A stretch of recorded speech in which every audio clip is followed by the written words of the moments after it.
بسم الله الرحمن الرحیم. په نننۍ ویډیو کې به مونږ زده کړو to be verb. To be verb څه دي، د څه لپاره کاریږي او چیرته کاریږي. دا هغه پوښتنې دي چې زه نن غواړم په دې ویډیو کې تاسو ته جواب کړم. او د یو زبان یا لنګویج په زده کړه کې دا اساسي او مهم ټکي دي چې مونږ یې باید زده کړو. ما په دې ویډیو کې to be verb په اسانه پښتو کې یعنې په ساده پښتو کې ما تاسو ته تشریح کړي دي چې تاسو ښه پرې پوه شئ. سره له مثالونو. که زموږ چینل کې نوي یاست زموږ چینل د سره سبسکرایب کړئ د نور ښایسته ویډیوګانو لپاره. نو راځئ چې ویډیو سټارټ کړو.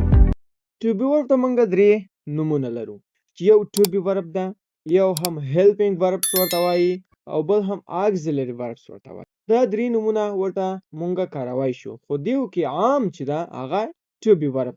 to be verb ته موږ irregular verbs هم وایو. هغه په دې معنی چې to be verb خپل شکل بدلوي په past tense کې، په present کې او په continuous tense کې او په future tense کې.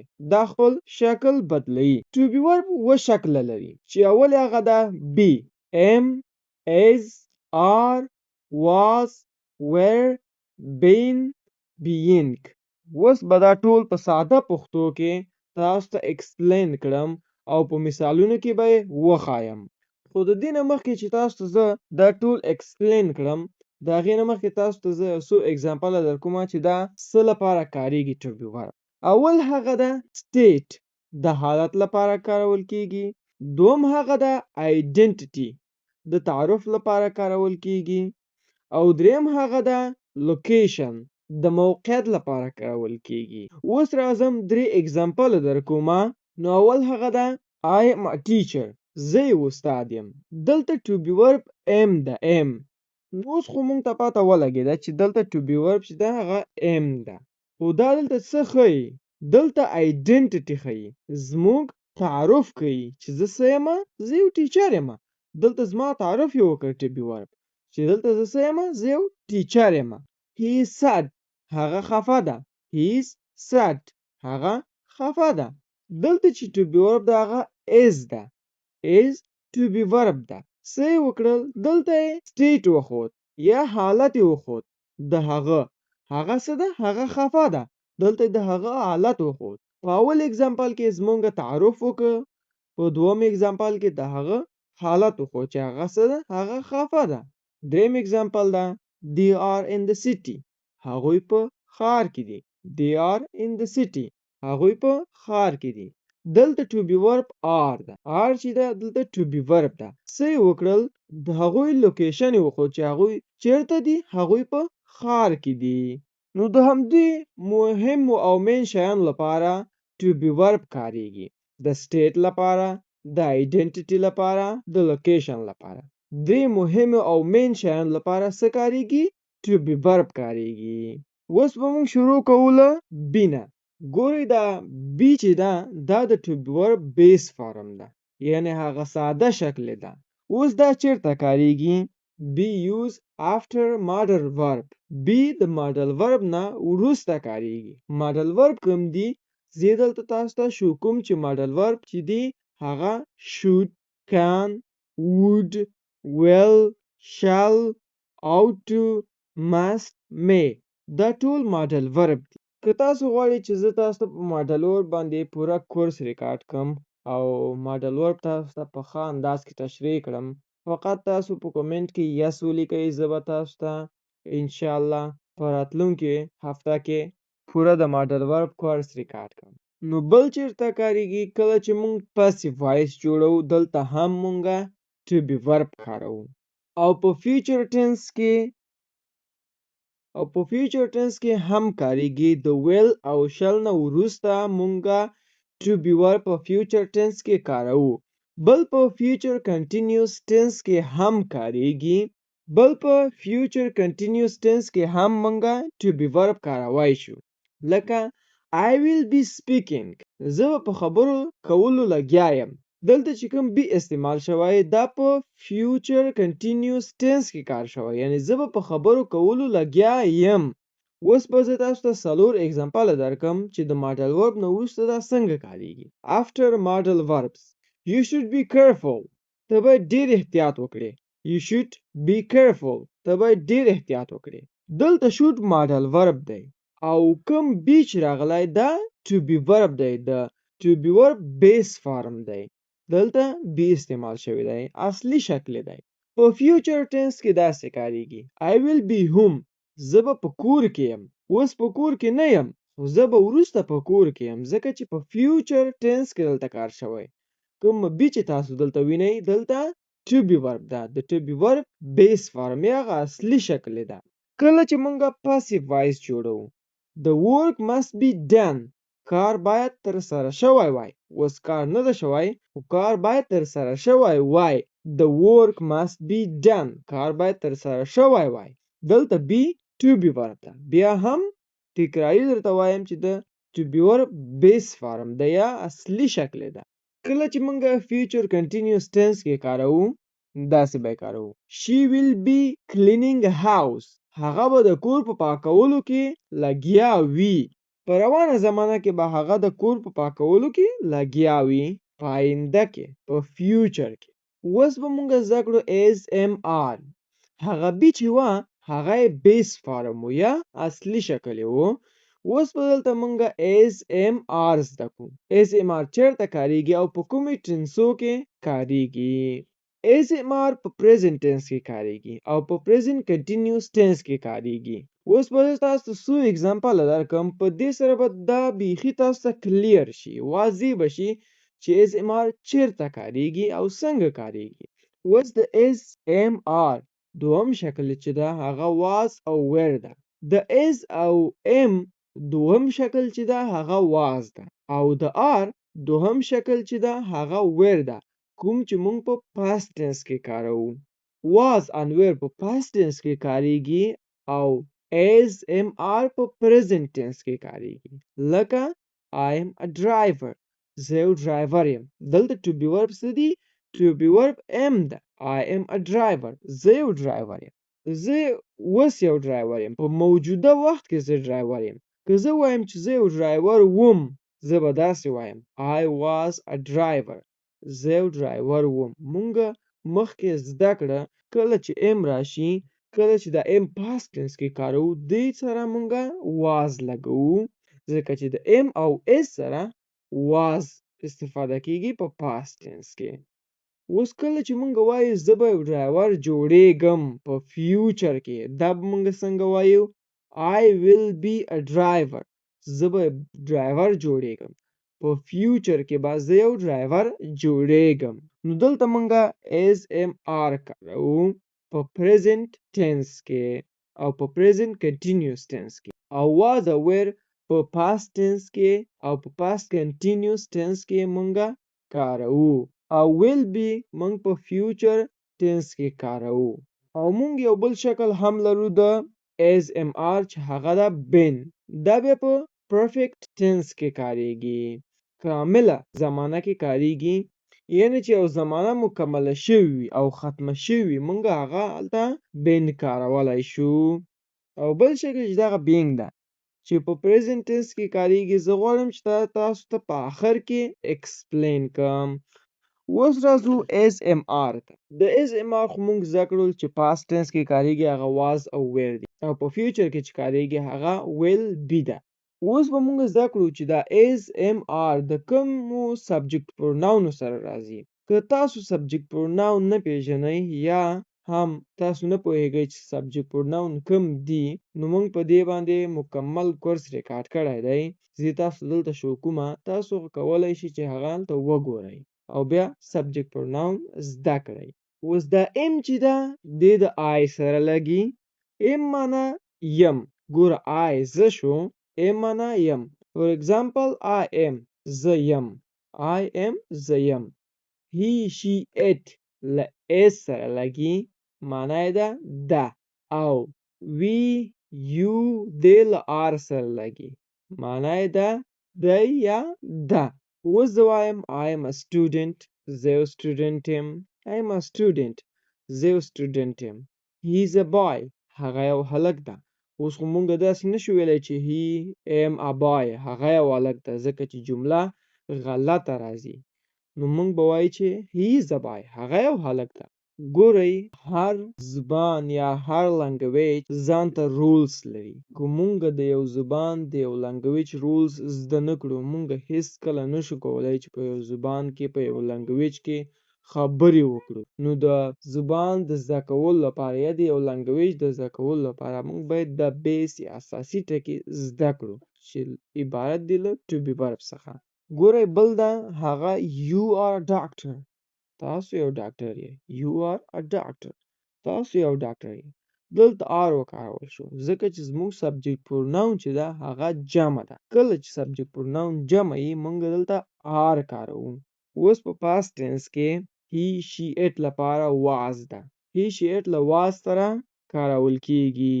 دا د یو شي لپاره کارول کیږي او were د ډیرو شیانو لپاره کارول کیږي، یعنی د we you they لپاره کارول کیږي.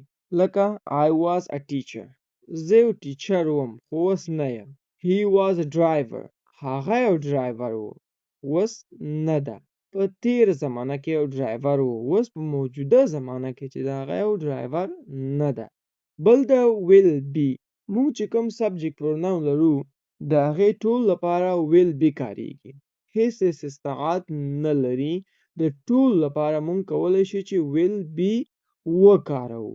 د I لپاره، د we لپاره، د you لپاره، د they لپاره، he she it they لپاره، ټول لپاره مونږ will be کاروو.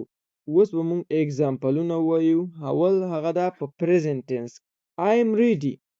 زه تیار یم. دلته چې کوم am کار شوی دا to be verb ده. د to be verb base فارم ده. دلته state ښایي، حالت ښایي، یعنی زه آماده یم، زما حالت ښایي دلته.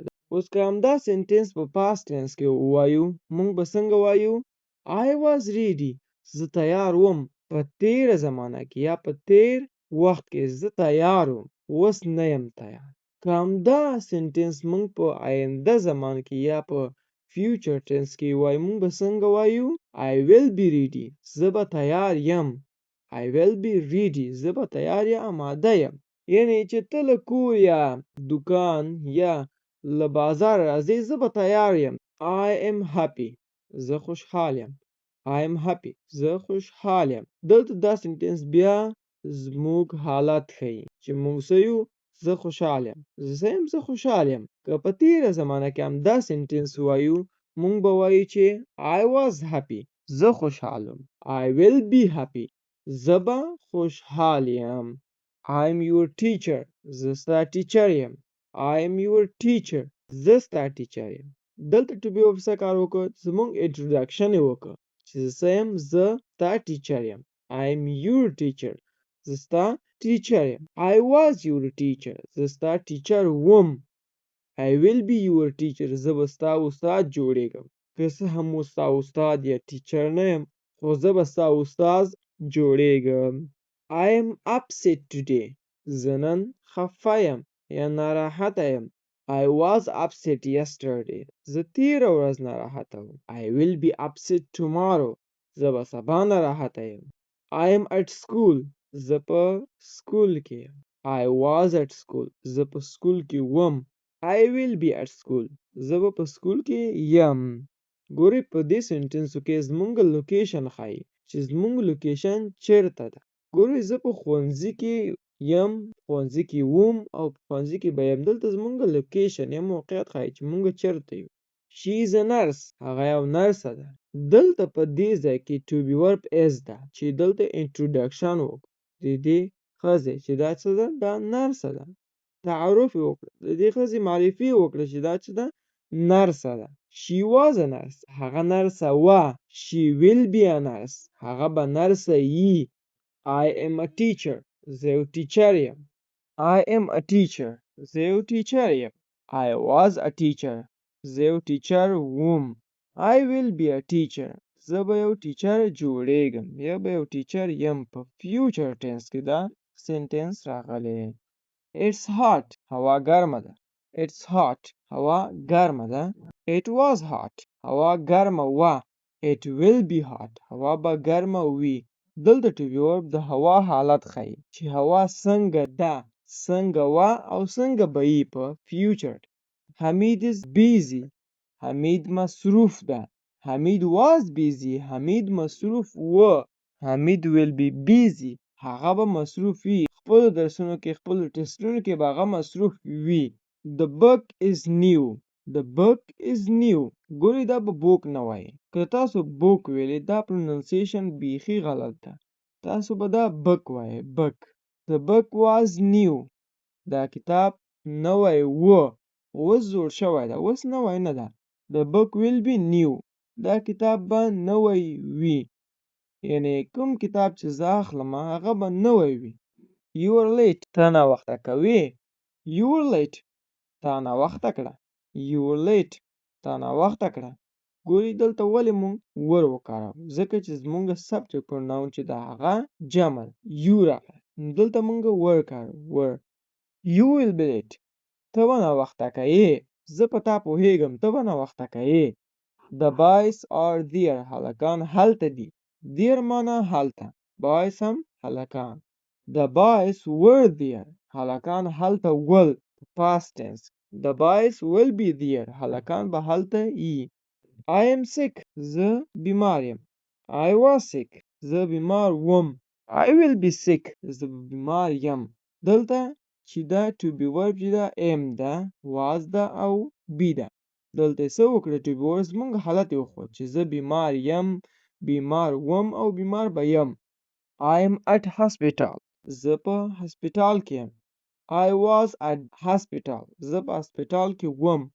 I will be at hospital. زه به په هسپتال کې یم. It's cold. هوا یخه ده. It's cold. هوا یخه ده. It was cold. هوا یخه وه. It will be cold. هوا به یخه وي. I am ready. زه آماده یم. I was ready. زه آماده وم. I will be ready. زه به آماده یم. You are here.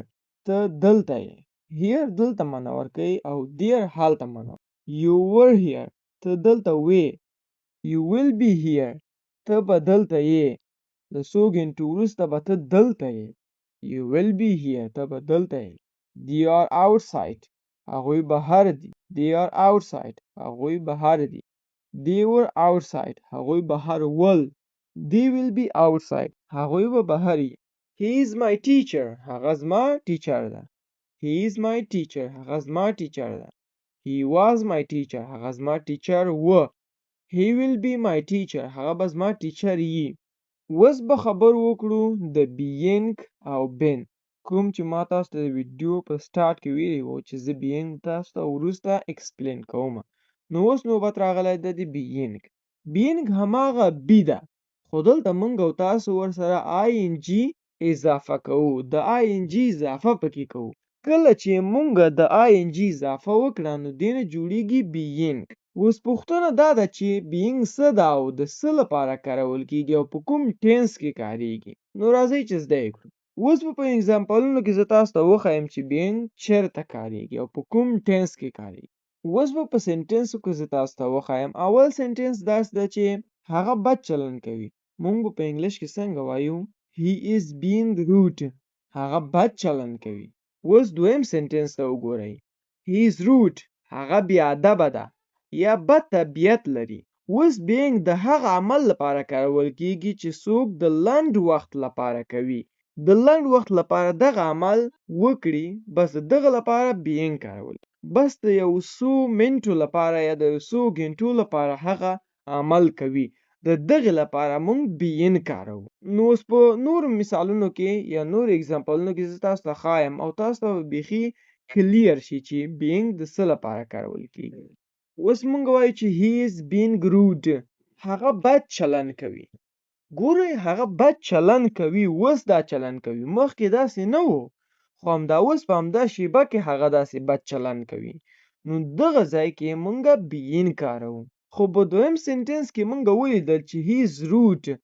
هغه بی ادبه ده یا بد طبیعت لري.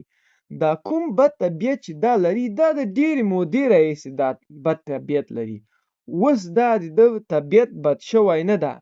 یعنی مخکې ښه طبیعت درلوده اوس بد طبیعت لري. نه داسې نه ده. دا د ډېرې مودې نه دا بد طبیعت لري. He is being nice. هغه ښه ده یا ښه چلند کوي. He is being nice. ګوري وخت هغه ښه نه و. هغه کېدای شي بې ادبه و یا بد طبیعت یې درلوده، خو اوس هغه د څو منټو لپاره څو ګنټو لپاره هغه چې ده ښه طبیعت کوي یا ښه رویه کوي، یعنې د خلکو سره ښه چلند کوي یا ښه رویه کوي. they are being noisy هغوی شور کوي. they are being noisy هغوی شور کوي. ګوري هغوی مخکې شور نه کوو، هغوی آرام ول، خو اوس چې ده هغوی شور کوي. نو په دغه ځای کې منګه being کاروو. I am being here زه دلته یم، زه دلته یم، بس د لنډ وخت لپاره دلته یم. زه مخکې دلته نه وم، خو دا څو منټو یا څو ګنټو لپاره همدې ځای کې زه یم، د لنډ وخت لپاره دلته زه یم. انشاءالله چې په being به پوه شوي یاست. بل موږ لرو been. been د is am are was were دریم حالت چې په perfect tense کې کاریږي. دا موږ په perfect tense کې کاروو، یعنی په مکمل شوی زمانه کې، هغه زمانه چې مکمله شوی او خلاصه شوی، په هغه ځای کې موږ been کاروو. I have been busy زه مصروف وم. ګوري دا زمانه مکمله شوی ده، مصروف وم خو اوس نه یم، په تیر کې زه مصروف وم. دا زمانه مکمله شوی او خلاصه شوی ده. He has been a student هغه یو student و، په مکمله شوی زمانه کې و، هغه و خو اوس نه ده، هغه اوس یو ټیچر ده. نو په دلته موږ being کاروو. We have been sad موږ خفه وو. ګوري اوس نه، مخکې موږ خفه وو، دا کار مکمل شوی او خلاصه شوی او اثرات هم په اوس کې نشته، نو د دې لپاره موږ being کاروو. نو انشاءالله د دې ویډیو نه تاسو دا کوم د ګرامر مهمه برخه تاسو زده کړي وي او د مثالونه چې ما د ویډیو کې استعمال کړي تاسو سم زده کړي وي. د نورو ویډیوګانو لپاره زموږ چینل سره سبسکرایب کړئ.